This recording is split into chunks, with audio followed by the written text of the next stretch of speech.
একটা ব্যাংকে যখন ঠান্ডা পানি থেকে হালকা গরম পানিতে রেখে দিবেন, দেখবেন ব্যাংকটা কিন্তু সেই পানির তাপমাত্রার সাথে তার শরীরের তাপমাত্রা ব্যালেন্স করতেছে।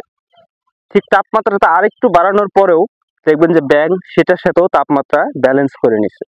কিন্তু যখন তাপমাত্রাটা একেবারে বেশি হয়ে যায়, ব্যালেন্স করা সম্ভব হচ্ছে না, তখন ব্যাংক সিদ্ধান্ত নেয় যে লাভ দেবে।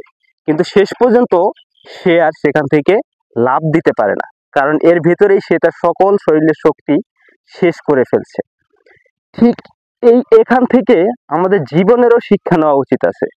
আমরা যদি কিছু কিছু কষ্ট, কিছু কিছু প্রতিবাদ, ক্ষুদ্র ক্ষুদ্র অপরাধ থাকতে যদি চেষ্টা না করি বা প্রতিবাদ না করি, সেটা একসময় মহামারীর আকার ধারণ করে।